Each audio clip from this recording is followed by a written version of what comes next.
Olá, é sempre uma alegria muito grande estar aqui entre corações amigos para falarmos um pouco de nosso Mestre Jesus, para recordarmos os seus ensinamentos, pois sabemos que esses ensinamentos são o roteiro, o direcionamento e o farol de todas as horas, de todos os momentos de nossas vidas. Então, elevamos os nossos pensamentos a Ele, ao Mestre, ao amigo, ao médico de todas as horas, ao Mestre de Nazaré, pedindo a Ele que nos ampare, nos envolva sempre, como sempre o faz, e que seus mensageiros, a espiritualidade amiga, nossos mentores tão queridos, se façam presentes para entendermos um pouco mais das lições do Mestre, pedindo a Ele que esteja sempre nos orientando e conduzindo, e agradecendo ao Pai da vida por essa oportunidade de existência. Que assim seja. Hoje nós falaremos sobre a cura do servo do centurião, que está no Evangelho de Lucas, de Mateus e de João. Em específico, nós falaremos e daremos uma ênfase maior ao Evangelho de Lucas. Há algumas diferenças de traduções, mas nós nos baseamos na tradução de Haroldo Dutra Dias para o Novo Testamento. Então, Lucas, capítulo 7, versículos de 1 a 10. Depois que completou todos os seus ditos, quer dizer, depois que completou as bem-aventuranças, depois que desceu do monte, após proclamar as bem-aventuranças, Jesus entrou em Cafarnaum. E o servo de um certo centurião estava mal, prestes a morrer, o qual lhe era muito caro. Ao ouvir a respeito de Jesus, enviou-lhe anciãos dos judeus, rogando-lhe que, após vir, salvasse o seu servo.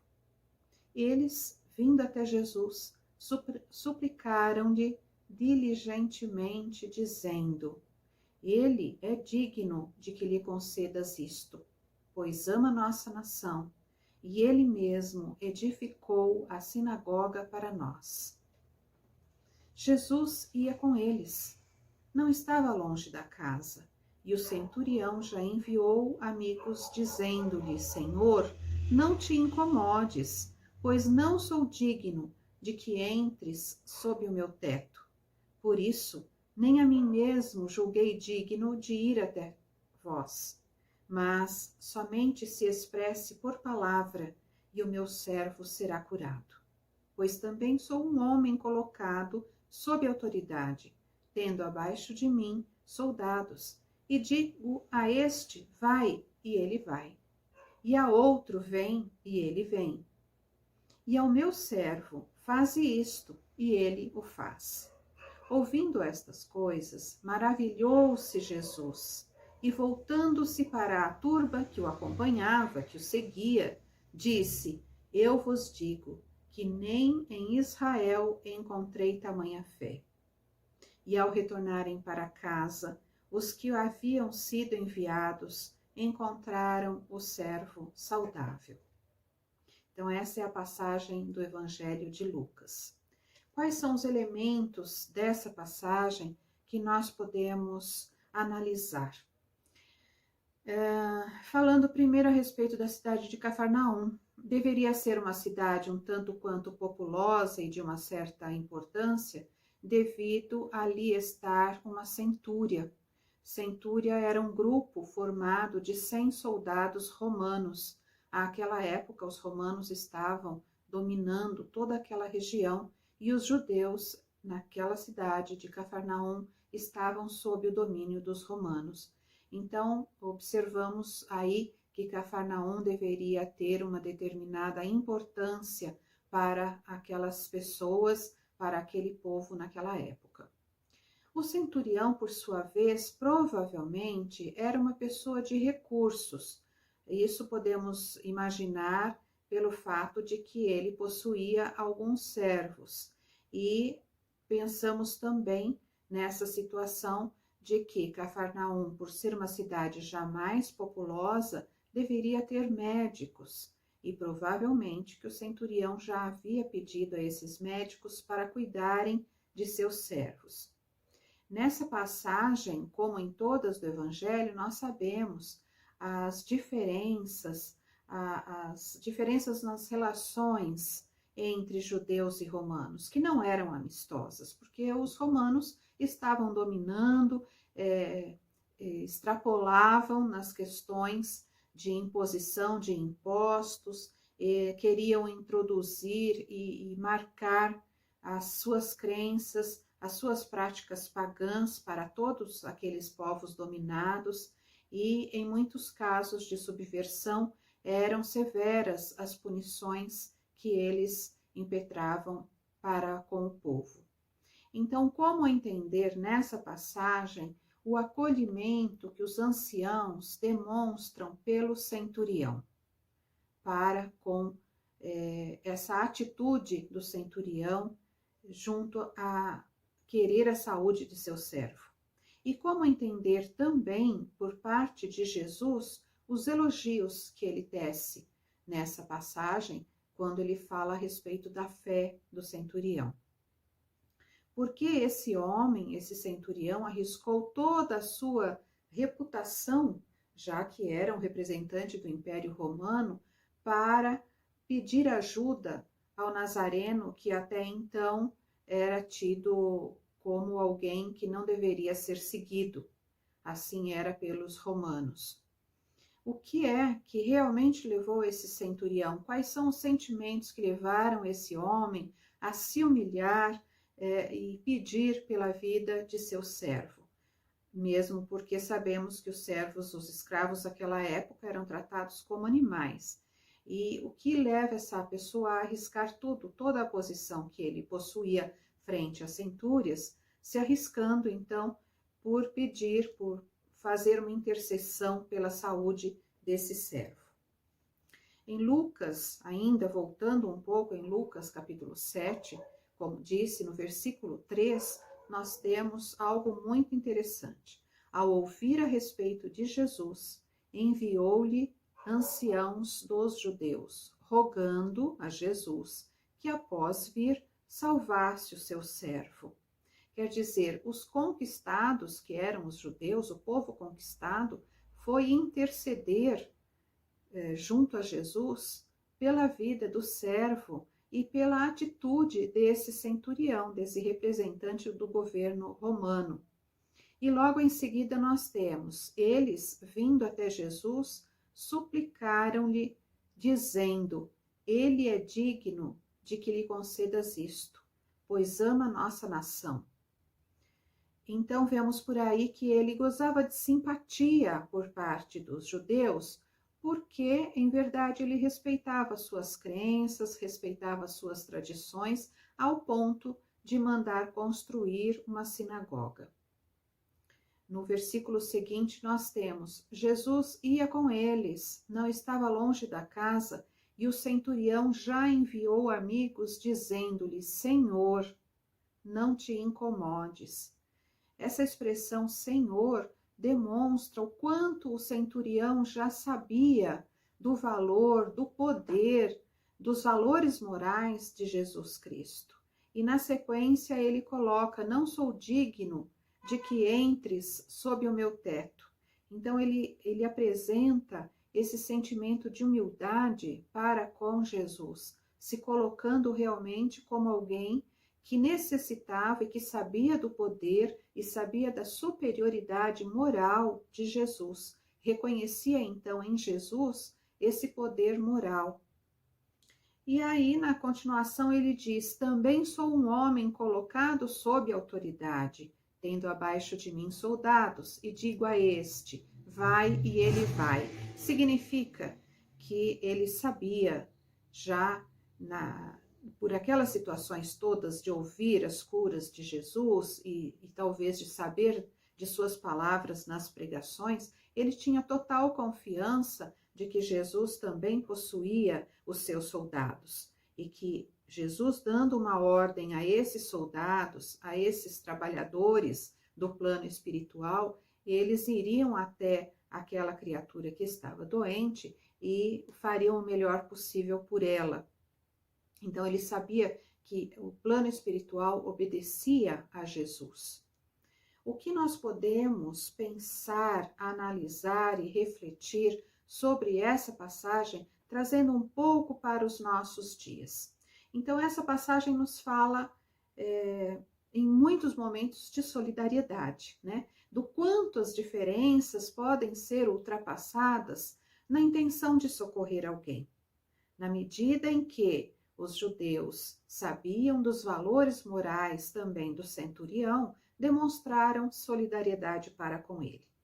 Essa passagem nos fala também de generosidade, nesse sentimento do centurião pelo seu escravo, sabendo que esse escravo era alguém que não tinha importância social nenhuma e que poderia ser substituído a qualquer hora por outro escravo. Nós temos também a fala, o ensinamento que nos traz sobre a bondade. Em verdade, o centurião passou por todas aquelas situações de talvez até perder o seu cargo, porque já trazia a bondade inerente em seu coração. Já não fazia mais esforço para demonstrar a bondade, ele já era bondoso.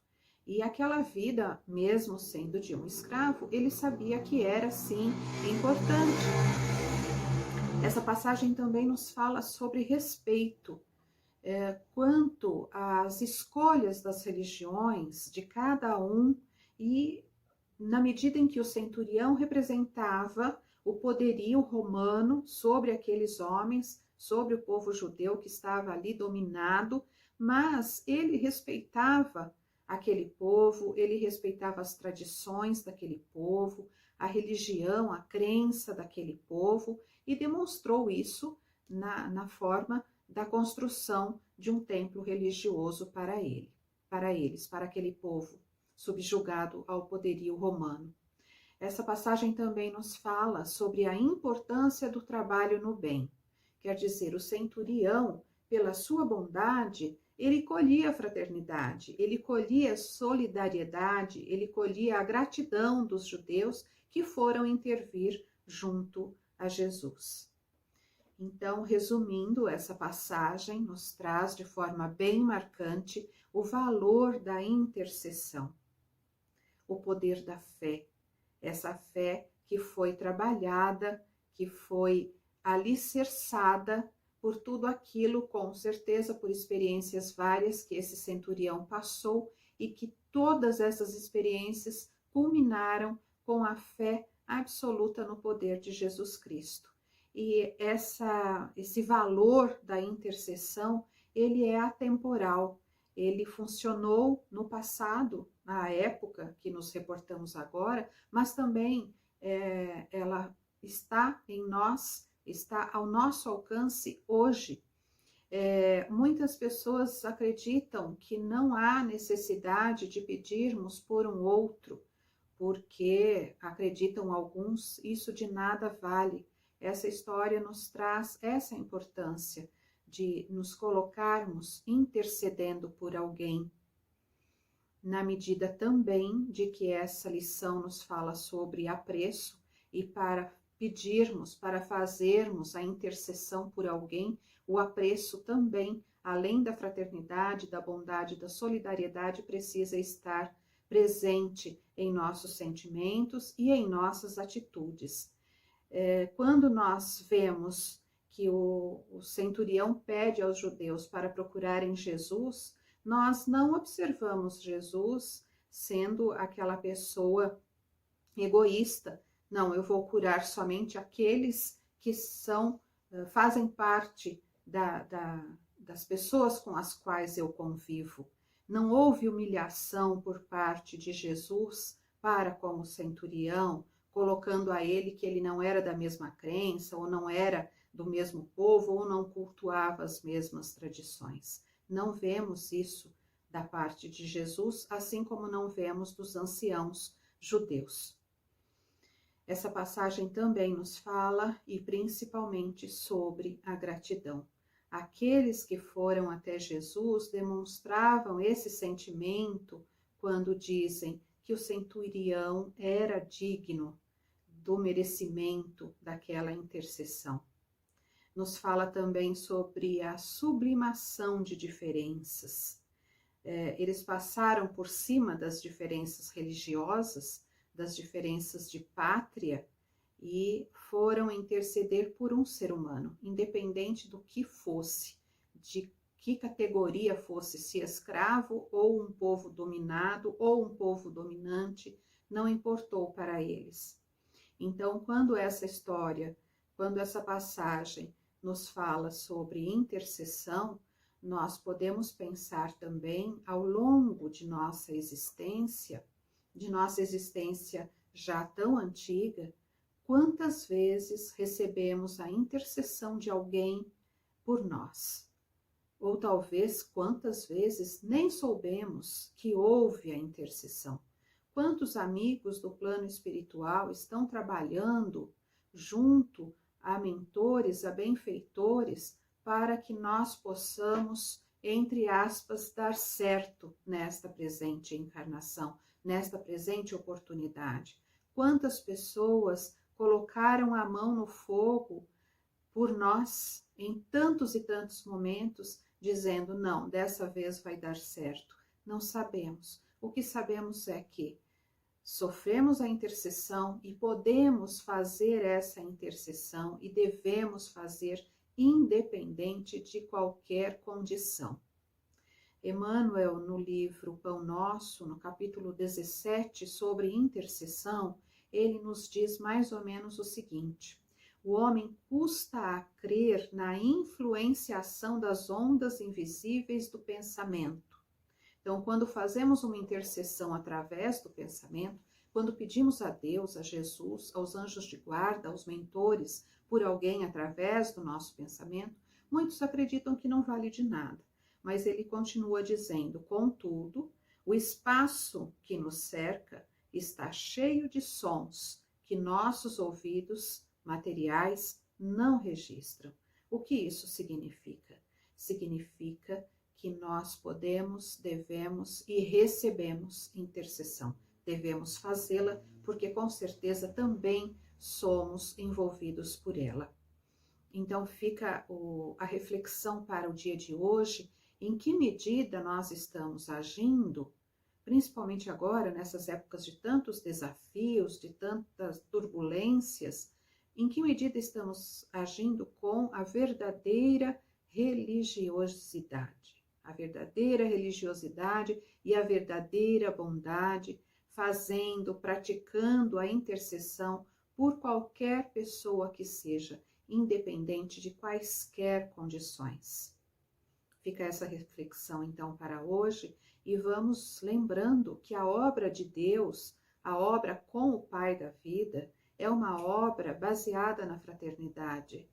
Tudo na natureza nos traz a fraternidade, a bondade. Então essa obra, ela é baseada na solidariedade, na cooperação e no exercício constante da fé, que podemos traduzir no exercício constante de estarmos em conexão com o plano espiritual, com o plano da divindade superior.